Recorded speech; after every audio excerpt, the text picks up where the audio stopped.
Eh ben écoute, on va dire que c'est une grâce divine, si je suis encore belle, mais c'est vrai que les années passent et c'est vrai qu'on fatigue un peu. Mais je pense que c'est une grâce divine, si tu le dis. Mais pour moi, la beauté est d'abord intérieure, hein, parce que moi j'ai rencontré des tas de femmes physiquement qui peuvent être belles, c'est-à-dire qu'elles ont de beaux traits, mais ce qui en ressort est pas génial. Donc moi je crois que la beauté, ce qui donne du sens à la beauté, c'est ce qu'on a à l'intérieur de soi. Eh ben, ce que je retiens de mes 30 ans de carrière, c'est un pur bonheur, c'est déjà des rêves d'enfant qui sont devenus réalité grâce à mon père, grâce au public. Des rêves d'enfants qui ont pu se réaliser aussi parce que j'ai rencontré avant tout une première équipe de musiciens qui ont su me mettre à l'aise et qui m'ont permis en fait de préparer mes premières maquettes. Je pense à Willy Salzedo, Christian-Joseph Loquel et Frédéric Caracas. Je ne peux pas compter sans eux parce que le début de ma carrière c'est avec eux.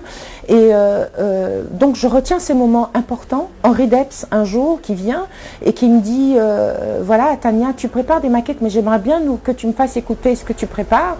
Je devais avoir 20 ans et un petit peu plus et je lui fais écouter, il me dit mais je veux produire ça. Donc voilà, beaucoup de facilité au début de ma carrière, tout a été simple, tout a été efficace, le chemin a été tracé, parsemé de fleurs. C'est après que les choses se sont compliquées. Et très tôt, je savais que je voulais en faire mon métier. Donc très tôt, je savais qu'il fallait que je me démène comme une femme entreprenante dans sa carrière pour atteindre mes objectifs, travailler avec les gens que je voulais travailler. Toutes les collaborations que j'ai pu faire, il n'y en a aucune où j'ai des doutes, où j'aurais pas dû faire. Tout ce que j'ai fait, je l'ai fait de tout cœur. Et je m'étais toujours dit que tous les gens ont leur retraite à 65 ans. Il n'y a pas de raison qu'on fasse de la musique et qu'on s'éteigne. Donc j'ai toujours été chercher, même quand ça n'allait pas, au plus profond de moi pour être reboostée. J'en retiens quoi ? Tout ça pour dire que des bons moments de bonheur, des moments de partage, des rencontres avec l'Europe, des rencontres avec l'Afrique, des rencontres avec des gens de l'océan Indien. La musique est tellement riche, elle m'a permis en tout cas de rencontrer des gens que je n'aurais peut-être jamais rencontrés si je n'étais pas chanteuse. Et des voyages extraordinaires. Tant pis, si nous pas arriver à pas pour ça, je me retrouve chez Sony à l'époque et c'était vraiment le problème. Mais ce problème-là pour moi est un problème qu'on va retrouver, qui n'est pas simplement culturel, qui est aussi politique, qui est aussi social. On va se dire qu'on sait que nous, Antillais, on est français à part entière, on l'est, on vit dans les îles, mais on n'a pas forcément la même culture.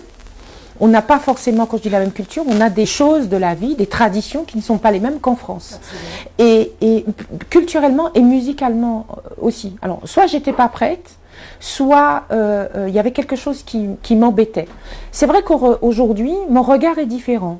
Je pense qu'il m'a manqué de sagesse, de finesse. Et à cette époque-là, quand j'étais chez Sony, on me demandait de chanter quelque chose de bien précis, que je n'avais pas envie de défendre. Et du coup, j'ai troqué mon contrat, je suis partie et j'ai monté ce petit label Netiprod qui vient de Netilia qui est le nom de ma grand-mère, qui reste un modèle pour moi de femme. Un modèle de femme. Elle vient de l'île de la Dominique, donc elle était anglaise. Et elle est venue en Guadeloupe chercher vie, mari, voilà, elle a tenu un petit hôtel, voilà. Et je crois que tout ce que je suis aujourd'hui, franchement, mes parents comprennent pas, mais je pense que beaucoup de choses en moi proviennent d'elle. Elle m'a légué quelque chose. Et pour répondre à ta question, ce label, c'était pas pour dire que c'est mon label, voilà. C'était pour avoir une certaine indépendance. J'avais une musique que je voulais produire, j'avais des choses que je voulais faire, et je trouvais que parmi les producteurs qu'on me proposait, je n'étais pas entendue, je n'étais pas écoutée. Donc j'ai monté ce propre label et avec ce label, on a fait du chemin. Je suis peut-être à mon 7e ou 8e album. Et j'en suis très fière parce que c'est un projet en fait qui n'est pas gros, qui se passe entre quelques personnes, mais ces personnes-là sont importantes. Le reste, c'est du superflu. Donc, on produit les albums qu'on veut. J'essaye d'écouter aussi, et respectueusement, religieusement, les idées qu'on peut m'offrir sur la manière de faire, travailler et tout, mais j'ai envie de garder cette indépendance. Femme libre, c'est super important pour moi. D'où pourquoi j'ai monté cet espace pour me permettre de créer, de composer ma musique, de la vendre et d'être libre en fait. J'aime un soleil ou pas les pas. Juste avant de raconter la jeunesse, cet album Voyage se compose en 2 parties. Il faut savoir que les points lumineux sont importants. Pour moi, la musique, c'est de la lumière. Elle donne la vie, elle transmet quelque chose. Donc, il y a la lumière du soleil avec ce style et ce genre zouk. Et il y a la lumière de la nuit qui est la lune. Et donc, pour moi, c'était 2 genres musicaux. Et on dit même dans une parole biblique que le soleil préside au jour et la lune préside à la nuit. Donc, hop, voilà. Et donc, c'était un petit peu ça. Et l'album Lune dont tu parles me permettait à la fois non seulement d'expérimenter des choses, parce que je crois qu'il est encore en expérience, je crois que je vais encore continuer dans ce style-là, mais il me permettait en fait de parler de choses très, très fortes, très profonde, et des sujets de société comme Assis dans le noir avec les migrants, comme Assis dans le noir, mais nous aussi on a eu nos fameux migrants qui venaient d'Haïti. Voilà, donc les boat people, donc je sais de quoi je parle. Ma grand-mère aussi qui venait de l'île de la Dominique. Il y a beaucoup de Dominicains qui sont partis de chez eux parce qu'ils ont eu des tas de catastrophes et qui sont arrivés en Guadeloupe. Donc moi aussi, je peux pas dire que je suis un enfant de migrants, mais ma grand-mère venait de l'île de la Dominique. Donc je peux comprendre le regard qu'ont les gens. Et puis c'est aussi en filigrane en dessous, Assis dans le noir, ça fait référence à ces esclaves qui partaient d'Afrique.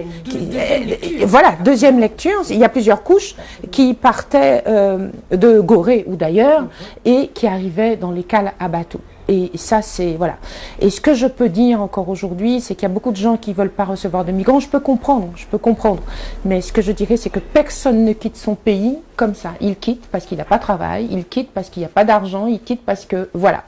Et donc, c'était cette petite liaison que je voulais faire avec l'histoire et en même temps avec les boat people et avec les migrants et l'actualité. Alors, il faut savoir que cette chanson existe depuis très longtemps et que je ne l'avais pas sortie parce que je n'avais pas encore mis sur la galette un nombre de chansons qui se ressembleraient et où il y aurait quelque chose, voilà, qu'il y ait une cohérence, un fil, quelque chose conducteur. L'autre chanson, par exemple, c'est Vinifou. Vinifou, ça veut dire on n'est pas fou.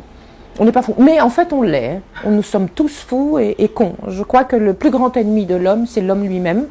Et il l'a prouvé, hein, il détruit l'endroit où il est assis. Je ne sais pas quelle intelligence on a, mais c'est une intelligence folle à construire des machines où il y aurait encore, alors on va vers quelque chose de complètement moderne pour ne pas donner de travail à l'homme. Je comprends pas la modernité. Et dans ces choses-là, moi j'ai un regard et je comprends pas. Tout ça c'est politique, c'est des décisions. Et donc on est mené, il n'y a qu'une chose qui mène tout le monde, c'est l'argent, le pouvoir, l'argent, les pouvoirs, l'argent. Je pense que l'esclavage n'est pas fini. Il s'est transformé, il a un autre visage, mais il n'est pas fini l'esclavage. Je ne me considère pas la voix comme des sans-voix. Je ne pense pas avoir cette position. Je ne pense pas l'avoir. Je crois que les gens verront toujours en moi une fille qui a fait danser les gens parce que le zouk c'est féerique, parce que voilà. Je n'exclus pas ça parce que c'est important de danser, c'est important d'apporter du bonheur aux gens, c'est important de faire vibrer les gens, de les faire danser, s'amuser. Mais il n'y a pas que ça. Il y a aussi des choses profondes en tant que mère, des choses à partager avec mon public, des femmes qui ont le même âge ou qui sont plus jeunes, ou d'être tout simplement des témoignages. Et c'est ce que j'essaie de faire. Donc parfois sur un album, on pourra trouver des chansons pour danser, pour s'amuser, parce que c'est important. La vie, c'est pas que l'intelligence et voilà, et la réflexion. Il y a des moments de détente, de sport, de bonheur. Il le faut, ça c'est super important. Mais il y a d'autres moments où on a envie de mettre un peu le doigt sur tel ou tel sujet non pas que c'est parce que ça fait bien, parce que c'est bien de le faire, parce que c'est important de le faire. C'est vrai que j'ai fait beaucoup de concerts sur Paris, mais très peu ces dernières années. On a voulu trouver tout simplement un beau théâtre. J'arrive dans la simplicité, dans l'amour de la musique, le partage avec mon public, avec des musiciens jeunes, talentueux, voilà, dans une vision musicale différentes. Mais il va y avoir tout le parcours. On va essayer de retracer le parcours de Tania. Le parcours de Tania, il commence dans les années 87, 88, premier album, 87, premier album, 88, deuxième album. Donc il a fallu là aussi faire un tri de chansons. Donc il y aura un tri de chansons de ces années-là, des années 90, de 2000 jusqu'à aujourd'hui. Donc on aura ça, et puis la présentation effectivement de quelques chansons. Voilà, il y aura de la lumière au rendez-vous, un beau spectacle. On a commencé les répétitions, les arrangements. Pour que les choses ne soient pas figées dans le temps et qu'on entende toujours la même chose, le spectacle sera différent. Ça veut dire qu'il y aura des nouveaux arrangements, des choses nouvelles. Il y aura des invités, mais j'en nomme qu'un. Victor O sera là puisqu'il fait partie, puisqu'il y a un duo, voilà, Doucine, et puis c'est quelqu'un avec qui pour le moment on est main dans la main sur ce projet parce que il y a une vraie complicité, un vrai respect, et c'est quelqu'un, j'aime beaucoup sa musique, j'aime beaucoup ses textes, ses mélodies, enfin bon, j'aime ce qu'il fait, donc voilà, c'est important qu'il soit à mes côtés pour un événement de la sorte. Une femme qui est femme, c'est une femme qui est libre, qui est authentique, qui est en phase avec ses pensées, avec son esprit, en phase avec ses pensées, et qui, main dans la main, arrive à communiquer des choses aux plus jeunes pour être des témoignages. Moi, c'est comme ça que je sens les choses. Et voilà, je ne sais pas si la réponse est satisfaisante, mais main dans la main avec les autres femmes, même les plus jeunes et les plus âgées, d'où ce lien d'amour où on va partager avec les autres au féminin, au pluriel, toutes les femmes, tout ce qu'elles ont, elles peuvent endurer, ce qu'elles peuvent vivre, les victoires, les peines, voilà, toutes les choses communes que toutes les femmes connaissent.